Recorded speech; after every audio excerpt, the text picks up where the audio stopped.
الحمد للہ رب العالمین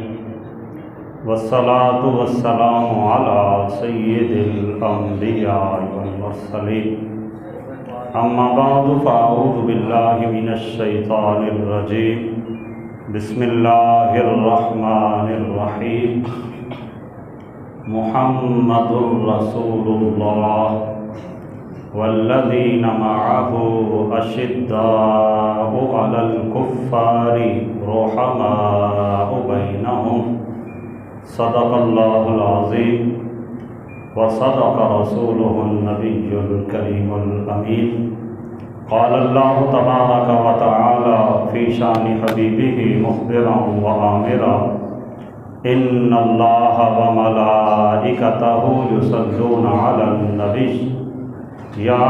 ایہا الذین آمنوا صلوا علیہ وسلموا تسلیما الصلاۃ والسلام علیک یا سیدی یا رسول اللہ وعلی آلک واصحابک یا سیدی یا حبیب اللہ الصلاۃ والسلام علیک یا سیدی یا نبی اللہ وعلی آلک واصحابک یا سیدی یا نور اللہ مولایا صلی وسلم دائما ابدا علی حبیبک خیر الخلق کلہم هو الحبیب الذی ترجى شفاعته لكل حول من الاحوال مقتحم یا رب بالمصطفى بلغ مقاصدنا یا رب بالمصطفى بلغ مقاصدنا واغفر لنا ما مضى یا واسع الکرم مولایا صلی وسلم دائما ابدا علی حبیبک خیر الخلق کلہم۔ حمد و صلوات کے بعد گرامی قدر سامعین و حاضرین، السلام علیکم ورحمۃ اللہ وبرکاتہ۔ احباب دی وقال محرم الحرام کے ایام ہیں۔ اس مہینے کو عام طور پہ آقا کریم رؤوف الرحیم صلی اللہ تعالیٰ علیہ وسلم، آپ کی اہل بیت اطہار، آپ کی آل مطہرہ کے متعلق ان کی محبتوں کے ساتھ منایا جاتا ہے۔ تو احباب دی وقار، یہی وہ مہینہ ہے کہ جس میں بہت سے لوگ افراط و تفرید کے منکر بنتے ہیں، افراط و تفرید کے اندر مبتلا ہوتے ہیں۔ کئی اہل بیت اطہار کی شان میں آ کر حضور کے صحابہ کرام پہ سب و شتم کر جاتے ہیں، اور کوئی حضور کے صحابہ کرام کے دفاع کرتے کرتے نبی علیہ الصلوۃ والسلام کی اہل بیت اطہار کے بارے میں کچھ نازیبا کلمات کہہ جاتے ہیں۔ تو احباب دی وقار، اسی چیز کو آج ہم بیان کریں گے کہ اللہ تعالیٰ اس کے حبیب علیہ الصلوۃ والسلام اور نبی علیہ الصلوۃ والسلام کے صحابہ کرام کی اور حضور کے اہل بیت اطہار کی جو آپس میں محبت تھی، ان کے بارے میں ہمیں قرآن و سنت سے کیا تعلیمات ملتی ہیں۔ احباب دی وقار، جو آیہ بینہ آج میں نے تلاوت کرنے کی سعادت حاصل کی ہے، اس میں اللہ جل شانہ نے ارشاد فرمایا محمد الرسول اللہ، محمد صلی اللہ علیہ وسلم اللہ کے رسول ہیں۔ والذین معہ اشداء علی الکفار رحماء بینہم، فرمایا جو ان کے ساتھی ہیں، ان کے ساتھ ہیں، اشداء علی الکفار، وہ کفار کے معاملے میں بڑے سخت ہیں، کفار پر بڑے سخت ہیں، لیکن آگے ارشاد فرمایا رحماء بینہم، آپس میں بڑے نرم دل ہیں۔ تو احباب دی وقار، نبی علیہ الصلوۃ والسلام کے قرب میں رہنے والی کون سی ہستیاں ہیں، ان کے بارے میں مفسرین کرام نے بھی بیان فرمایا، اور ہر ذی شعور بندہ اسے سمجھتا ہے کہ نبی علیہ الصلوۃ والسلام کے جتنے بھی صحابہ کرام تھے جنہوں نے حضور کی قربت کو اختیار کیا، نبی علیہ الصلوۃ والسلام کی مجالس میں شرکت کی، سفر و حضر میں نبی علیہ الصلوۃ والسلام کے ساتھ رہے، یہی لوگ نبی علیہ الصلوۃ والسلام کے قرابت والے ہیں، جن کے بارے میں اللہ نے ارشاد فرمایا والذین معہ، وہ لوگ جو ان کے ساتھ ہیں، یعنی ساتھ سے مراد ہر موقع پہ جو ساتھ ہیں، کہ جنگ کا موقع ہے تو اس وقت بھی ساتھ ہیں، امن کا موقع ہے تو اس وقت بھی ساتھ ہیں، ہر لمحہ جو نبی علیہ الصلوۃ والسلام کے ساتھ رہے، ان کی یہاں پہ خصوصیت بیان کی کہ جب کافروں کا معاملہ آتا ہے تو وہ انتہائی سخت ہو جاتے ہیں، لیکن جب آپس میں مسلمانوں کی باری آتی ہے تو آپس میں وہ ایک دوسرے کے ساتھ بڑی نرمی کا مظاہرہ کرتے ہیں۔ تو احباب دی وقار والذین معہ، اس سے مراد عام طور پہ آقا کریم صلی اللہ علیہ وسلم کے صحابہ کرام کو لیا جاتا ہے کہ جو ان کے ساتھ رہے۔ تو احباب دی وقار یہ بات ذہن میں رکھیں کہ نبی علیہ الصلوۃ والسلام کے صحابہ کرام وہ تو حضور کے صحابی ہیں ہی صحیح، لیکن نبی علیہ الصلوۃ والسلام کی جتنی اہل بیت اطہار ہیں وہ تمام کے تمام بھی حضور کے صحابہ کی فہرست میں شامل ہوتے ہیں، کیونکہ صحابی کی تعریف یہ کی جاتی ہے کہ وہ بندہ جس نے ایمان کی حالت میں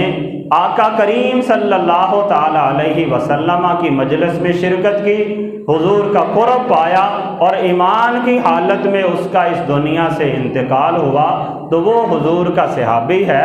تو احباب دی وقار جو نبی علیہ الصلوۃ والسلام کے اہل بیت اطہار ہیں، فضیلت کے اعتبار سے اللہ تعالیٰ نے انہیں گویا کہ دوہری فضیلت عطا فرمائی۔ ایک تو یہ کہ یہ نبی علیہ الصلوۃ والسلام کے اہل بیت اطہار میں سے ہیں، حضور کے خاندان کے ساتھ ان کا تعلق ہے، نبی علیہ الصلوۃ والسلام کی آل اولاد میں سے ہیں، یہ بھی بڑی فضیلت کی بات ہے، بڑے مقام و مرتبے کا معاملہ ہے۔ اور دوسرا یہ کہ انہوں نے ایمان کی حالت میں نبی علیہ الصلوۃ والسلام کا دیدار کیا، حضور کی مجلس میں شرکت کی اور ایمان کی حالت میں اس دار فانی سے پردہ کر گئے، تو اس اعتبار سے یہ حضور کے صحابہ کرام کی فہرست میں بھی آ گئے۔ تو احباب دی وقار والذین معہ، اس سے مراد حضور کے صحابہ کرام کو لیا جائے گا تو نبی علیہ الصلوۃ والسلام کے جمیع اہل بیت اطہار وہ بھی حضور کے صحابہ کی فہرست میں آ جاتے ہیں۔ یہ کہ جو صحابی ہیں انہیں ایک اعتبار کی فضیلت حاصل ہے، اور جو صحابی ہونے کے ساتھ ساتھ حضور کے اہل بیت اطہار میں سے بھی ہیں انہیں حضور کی قرابت کی وجہ سے ڈبل فضیلت حاصل ہے۔ لیکن احباب دی وقار جو اللہ نے ارشاد فرمایا والذین معہ، جو ان کے ساتھ ہیں، اس میں حضور کے جمیع صحابہ بھی، حضور کے جمیع اہل بیت اطہار بھی آ گئے۔ تو ان جمیع کی خصوصیت یہ ہے ہر کے معاملے میں یہ بڑی شدت کا مظاہرہ کرتے ہیں،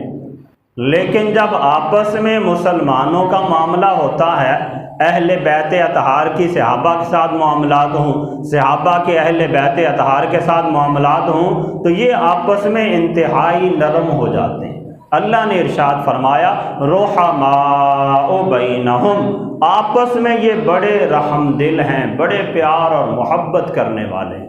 اور احباب دی وقار نبی علیہ الصلوۃ والسلام نے بھی اس کے بارے میں ارشاد فرمایا ہے، بخاری شریف کے اندر آقا کریم صلی اللہ تعالی علیہ وسلم کا یہ فرمان عالی شان متعدد مقامات پہ موجود ہے۔ حضرت سیدنا ابو موسیٰ رضی اللہ تعالی عنہ آپ روایت کرتے ہیں آقا کریم صلی اللہ علیہ وسلم کے حوالے سے کہ حضور نے ارشاد فرمایا ان المؤمن للمؤمن کالبنیان یشد بعضہ بعضا وشبک اصابعہ۔ آقا کریم صلی اللہ علیہ وسلم نے ارشاد فرمایا کہ تمام مومنین آپس میں ایک عمارت کی طرح ہیں، اور فرمایا کہ یہ جس طرح عمارت کی اینٹیں آپس میں جڑی ہوتی ہیں اور ہر اینٹ دوسری اینٹ کو سہارا دیتی ہے اور مضبوطی کے ساتھ ایک مضبوط عمارت بن جاتی ہے، آقا کریم صلی اللہ علیہ وسلم نے مومنین کی مثال بھی اسی طرح سے دی۔ فرمایا مومنوں کی مثال اس عمارت کی طرح ہے، اور اس عمارت میں لگی ہوئی ان اینٹوں کی طرح ہے کہ جن میں سے بعض کو مضبوط کرتی ہیں۔ اور نبی علیہ السلام نے اس انداز سے ایک ہاتھ کی انگلیاں دوسرے ہاتھ کے اندر ڈال کے فرمایا کہ جیسے اس طرح آپس میں ملتی ہیں اور مضبوطی بن جاتی ہے، اسی طرح فرمایا تمام مومنین آپس میں ایک عمارت کی طرح ہیں اور وہ ایک دوسرے کے لیے مضبوطی کا سبب بنتے ہیں۔ تو احباب دی وقار، اب ہم نے یہاں پہ دیکھنا ہوگا، کیا نبی علیہ السلام کے صحابہ مومنین کے فہرست میں نہیں آتے؟ یقیناً مومنین ہیں۔ کیا حضور کے اہل بیت اطہار مومنین کی فہرست میں نہیں آتے؟ یقیناً مومنین ہیں۔ تو جب لفظ مومن بولا گیا تو مومن بولنے کے اندر حضور کے جمیع اہل بیت اطہار بھی آ گئے، حضور کے جمیع صحابہ کرام بھی آ گئے، اور جتنے لوگ آقا کریم صلی اللہ تعالی علیہ وسلم کی شریعت مطہرہ پر ایمان رکھنے والے ہیں، اللہ اور اس کے رسول پر ایمان رکھنے والے ہیں، وہ تمام کے تمام اس کے اندر آ جائیں گے۔ تو نبی علیہ السلام تو فرمائیں کہ تمام مومن آپس میں ایک عمارت کی طرح ہیں، یہ آپس میں ایک دوسرے کو مضبوط کرنے کا سبب بنتے ہیں، اور ہم لوگ ان میں تفرقہ ڈالنے کی کوشش کریں۔ ہم میں سے کوئی اہل بیت اطہار کی شان بیان کرتے ہوئے صحابہ کے اندر نقص زنی شروع کر دے، اور کوئی اہل بیت اطہار کی شان بیان کرتے ہوئے کوئی صحابہ میں نقص نکالنا شروع کر دے، اور کوئی صحابیوں کی شان بیان کرتے ہوئے اہل بیت اطہار کے اندر نقص نکالنا شروع کر دے۔ تو احباب دی وقار، آقا کریم صلی اللہ تعالی علیہ وسلم کا یہ جو فرمان بخاری شریف میں ایک جگہ پہ نہیں، کم از کم 4-5 مقام پہ موجود ہے کہ نبی علیہ السلام نے ارشاد فرمایا کہ تمام مومن آپس میں ایک عمارت کی طرح ہیں۔ تو یہ بات ذہن میں رکھیں کہ حضور کے جمیع صحابہ بھی مومن ہیں، حضور کے جمیع اہل بیت اطہار بھی مومن ہیں۔ تو جو بندہ ان میں تفرقہ ڈالنے کی کوشش کرتا ہے، یہ بیان کرتا ہے کہ نعوذ باللہ من ذالک ان کی آپس میں مخالفتیں تھیں، دشمنیاں تھیں، تو وہ گویا کہ حضور کے اس فرمان کا انکار کر رہا ہے۔ نبی علیہ السلام نے تو فرمایا مومن سارے ایک عمارت کی طرح ہیں اور وہ ایک دوسرے کو مضبوط کرتے ہیں، جبکہ ہم ان میں تفرقہ ڈالنے کی کوشش کریں۔ اسی طرح نبی علیہ السلام کی ایک یہ بھی حدیث مبارکہ ہے، ارشاد فرمایا انما المؤمنون اخوہ، کہ تمام مومن آپس میں بھائی بھائی ہیں۔ تو احباب دی وقار، بھائی بھائی تو تب ہی ہم کہیں گے جب ان میں سے ہر ایک کی دوسرے کے ساتھ تعلق داری ہو، ایک دوسرے کے ساتھ پیار اور محبت والا طریقہ یہ اختیار کریں۔ اگر ان کی آپس میں جدائیاں ہو گئیں، ان کی آپس میں لڑائیاں ہو گئیں، تو یہ پھر بھائی بھائی تو نہ رہے۔ تو نبی علیہ السلام نے انہیں بھائی بھائی فرمایا۔ آقا کریم صلی اللہ علیہ وسلم نے تمام مومنوں کو ایک عمارت کے ساتھ تشبیہ دی اور فرمایا کہ یہ ایک دوسرے کو مضبوط کرنے والے ہیں۔ تو اب پتہ چلا کہ جو بندہ ان کے درمیان تفرقے والی بات کرے گا، وہ گویا کہ نبی علیہ السلام کی تعلیمات پہ ایمان نہیں رکھتا، وہ نبی علیہ السلام کے فرامین کو کما حقہ سمجھتا نہیں ہے۔ اسی طرح احباب دی وقار، بخاری شریف کے اندر ایک حدیث مبارکہ کتاب الاخلاق کے اندر بیان کی گئی،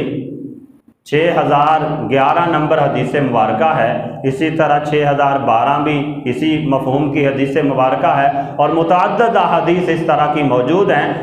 حضرت نعمان بن بشیر رضی اللہ تعالی عنہ آپ بیان فرماتے ہیں کہ نبی علیہ السلام نے ارشاد فرمایا کہ تمام مومن آپس میں ایک دوسرے کے ساتھ رحم کرنے کے اعتبار سے، ایک دوسرے کے ساتھ محبت کرنے کے اعتبار سے، ایک دوسرے کے ساتھ لطف اور مہربانی کرنے کے اعتبار سے نبی علیہ السلام نے ارشاد فرمایا کہ یہ ایک جسد واحد کی طرح ہے، ایک جسم کی مانند ہے۔ اور نبی علیہ السلام نے ارشاد فرمایا کہ جس طرح ایک جسم ہوتا ہے، جسم کے کسی بھی حصے کو تکلیف پہنچتی ہے تو اس کی وجہ سے تمام کا تمام جسم یہ پریشان ہو جاتا ہے، جسم کے باقی جتنے بھی اعضاء ہیں وہ بھی اس کی تکلیف کو محسوس کرتے ہیں۔ تو نبی علیہ السلام نے تمام مومنوں کو ایک جسم واحد کی طرح قرار دیا، لیکن ہم لوگوں میں سے ایسے ہیں کہ جو ان کے اندر تفرقہ ڈالنے کی کوشش کرتے ہیں۔ تو احباب دی وقار، سمجھدار انسان وہ ہے کہ جو نبی علیہ السلام کے صحابہ کرام کو بھی دل و جان سے تسلیم کرے، حضور کے اہل بیت اطہار کو بھی دل و جان سے تسلیم کرے۔ جب ان کے بارے میں اللہ نے یہ اعلان فرما دیا کہ رحماء بینہم، یہ آپس میں ایک دوسرے کے ساتھ بڑے محبت والے اور رحم والے تعلق رکھنے والے ہیں، تو پھر ہم کسی تاریخ کی کتاب کو لے کر، کسی تاریخ کی روایت کو لے کر کیا قرآن کریم کی اس نص کے خلاف لائیں گے؟ اللہ تعالیٰ تو صراحت کے ساتھ بیان فرما رہا ہے کہ رحماء بینہم، کہ جتنے بھی مومنین ہیں، جتنے بھی نبی علیہ السلام کے ساتھ رہنے والے تھے، وہ تمام آپس میں ایک دوسرے سے بڑی محبت کرنے والے تھے۔ اور پھر احباب دی وقار، بہت سی روایات ایسی موجود ہیں جن میں یہ ثبوت ملتا ہے کہ نبی علیہ السلام کے صحابہ اہل بیت اطہار کے ساتھ محبت کرتے تھے، اور حضور کے اہل بیت اطہار نبی علیہ السلام کے جمیع صحابہ سے محبت کرتے تھے۔ بخاری شریف کے اندر ایک حدیث مبارکہ بڑی طویل ہے اور متعدد مرتبہ آئی ہے، جس میں حضرت سیدہ فاطمہ الزہرا رضی اللہ تعالی عنہا کا تذکرہ ہے کہ آپ حضرت سیدنا ابو بکر صدیق رضی اللہ تعالی عنہا کی بارگاہ میں حاضر ہوئی تھی اور جا کے وراثت کا مطالبہ کیا تھا۔ تو حضرت ابو بکر صدیق رضی اللہ تعالی عنہ نے وہاں پہ جو دیگر باتیں ارشاد فرمائیں، اور یہ ارشاد فرمایا کہ میں نے نبی علیہ السلام سے سنا تھا کہ حضور نے ارشاد فرمایا کہ انبیاء کرام کی میراث نہیں ہوتی، انبیاء جو بھی چھوڑ جائیں وہ صدقہ کے طور پہ ہوتا ہے۔ تو ساتھ آخر میں حضرت ابو بکر صدیق رضی اللہ تعالی عنہ کے یہ الفاظ بخاری شریف کے اندر متعدد مقامات پہ موجود ہیں کہ حضرت ابو بکر صدیق رضی اللہ تعالی عنہ نے بیان فرمایا، والذی نفسی بیدہ لقرابۃ رسول اللہ صلی اللہ علیہ وسلم احب الی ان اصل من قرابتی۔ حضرت ابو بکر صدیق رضی اللہ تعالیٰ عنہ نے یہ اعلان فرمایا کہ اس ذات کی قسم جس کے قبضہ قدرت میں میری جان ہے، فرمایا لقرابۃ رسول اللہ صلی اللہ علیہ وسلم، نبی علیہ السلام کے ساتھ جو قرابت رکھنے والے ہیں، حضور کے جتنے بھی اہل بیت اطہار ہیں، فرمایا میرے نزدیک اپنے اہل بیت سے، اپنے قرابت والوں سے زیادہ بہتر یہ ہے کہ حضور کے اہل بیت اطہار کی خدمت کی جائے، حضور کے اہل بیت اطہار کے ساتھ صلہ رحمی والا معاملہ کیا جائے۔ یہ بخاری شریف میں صحیح حدیث ہے، اور ایک مرتبہ نہیں متعدد مرتبہ بخاری شریف میں موجود ہے کہ حضرت ابو بکر صدیق تو یہ بیان کر رہے ہیں کہ اہل بیت اطہار سے ان کی محبت کس درجے کی ہے، ان کی عقیدت کس درجے کی ہے کہ وہ اپنے گھر والوں سے بڑھ کر حضور کے گھر والوں کو ترجیح دے رہے ہیں، اور فرمایا میرے نزدیک اپنے گھر والوں کے ساتھ حسن سلوک کرنا، ان کی خدمت کرنا، ان کے مقابلے میں حضور کے گھر والوں کے ساتھ محبت کرنا، ان کے ساتھ حسن سلوک کرنا، یہ میرے نزدیک زیادہ پسندیدہ۔ اسی طرح احباب دی وقار، حضرت سیدنا علی المرتضیٰ رضی اللہ تعالی عنہ کو دیکھیں، انہوں نے بھی حضرت ابو بکر صدیق رضی اللہ تعالی عنہ سے اپنی محبتوں کا اظہار کیا، اور چھپ چھپا کے نہیں کیا، سر عام بڑے مجمع کے اندر کیا، اور کیا بھی اس وقت کہ جب آپ امیر المومنین کے عہدے پر فائز تھے، آپ منصب خلافت پر فائز تھے کہ کوفہ کی جامع مسجد کے اندر حضرت سیدنا علی المرتضیٰ رضی اللہ تعالی عنہ تشریف فرما ہیں، لوگ آگے جمع ہیں، آپ خطبہ ارشاد فرما رہے ہیں تو لوگوں کے مجمع میں حضرت علی المرتضیٰ رضی اللہ تعالی عنہ نے یہ اعلان فرما دیا، ایھا الناس اخبرنی من اشجع الناس، فرمایا اے لوگوں مجھے ذرا خبر دو، مجھے بتاؤ کہ لوگوں میں سے سب سے زیادہ بہادر کون ہے۔ لوگ جو آگے جمع تھے وہ حضرت علی المرتضیٰ رضی اللہ تعالی عنہ کو جانتے تھے،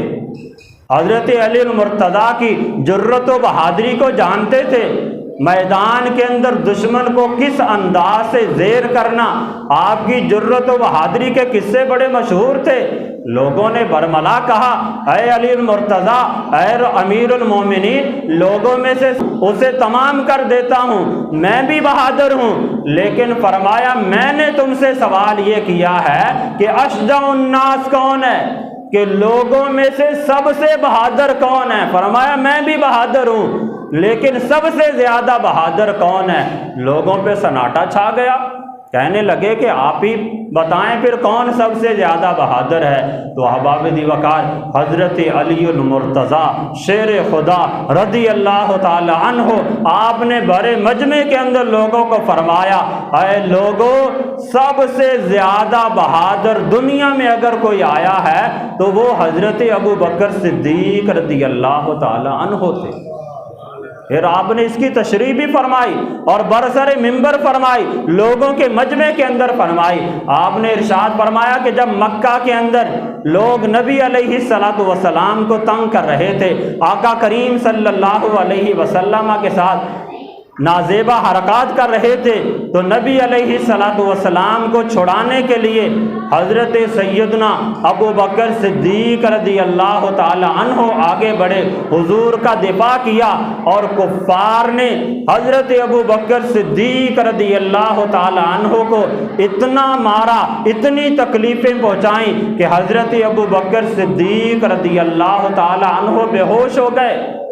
آپ کو گھر لے جایا گیا، جب آپ کو ہوش آیا تو ہوش آنے کے بعد آپ نے سب سے پہلے جس ہستی کے بارے میں سوال کیا، آپ نے یہی سوال کیا کہ نبی علیہ السلام کی کیا کیفیت،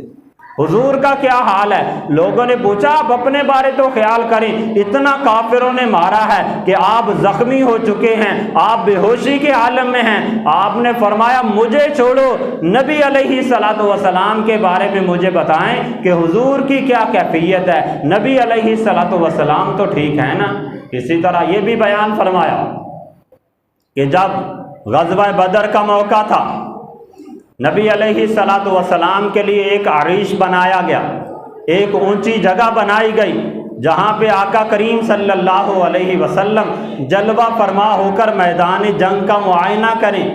آپ جانتے ہیں کہ جہاں سپہ سالار ہوتا ہے دشمن کا سب سے زیادہ اٹیک وہاں پہ ہوتا ہے، دشمن کے سب سے زیادہ حملے وہاں پہ ہونے ہوتے ہیں۔ تو جب نبی علیہ السلام کے لیے عریش بنایا گیا اور فرمایا، اس وقت اعلان کیا گیا کون ہے جو نبی علیہ السلام کی حفاظت کے لیے یہاں پہ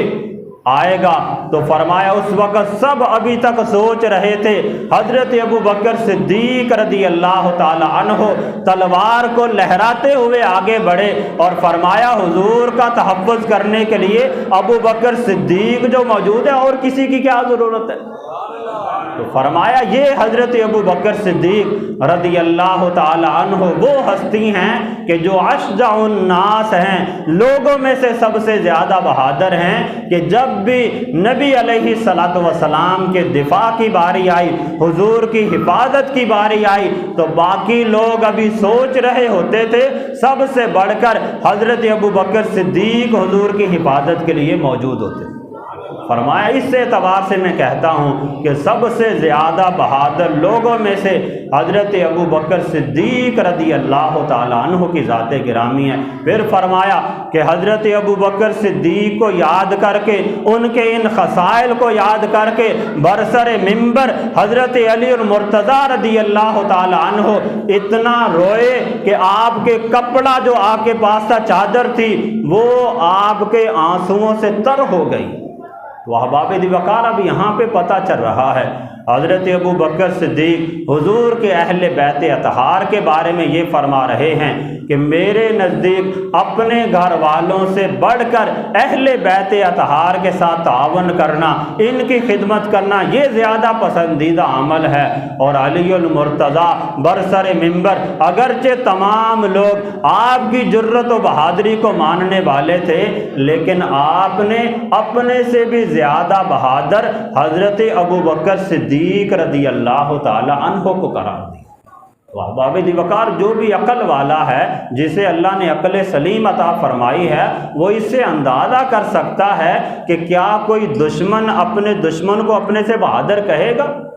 کیا کوئی دشمن اپنے دشمن کی آل اولاد کو اپنے گھر والوں سے زیادہ ترجیح دے گا؟ یقیناً ایسا نہیں ہے۔ حضور کے صحابہ حضور کے اہل بیت اطہار پر اپنی جان و مال سے زیادہ محبت نچھاور کرتے تھے، اور حضور کے اہل بیت اطہار جب بھی موقع آتا تھا حضور کے صحابہ کرام کے فضائل و کمالات کو بیان کرتے تھے۔ آگے بہت سے واقعات ہیں، حضرت عمر فاروق رضی اللہ تعالیٰ عنہ کے حوالے سے، حضرت عثمان غنی رضی اللہ تعالیٰ عنہ کے حوالے سے، دیگر صحابہ کرام کی اہل بیت اطہار سے محبت اور اہل بیت اطہار کی صحابہ سے محبت کے بے پناہ واقعات ہیں۔ وقت کے دامن میں گنجائش نہیں، ہم یہیں پہ اکتفا کرتے ہیں۔ اللہ تعالیٰ ہم سب کو دنیا و آخرت کی بلائیاں عطا فرمائے، اور حضور کے جمیع صحابہ کرام اور جمیع اہل بیت اطہار سے کامل درجے کی محبت عطا فرمائے۔ وآخر دعوانا ان الحمد للہ رب العالمین۔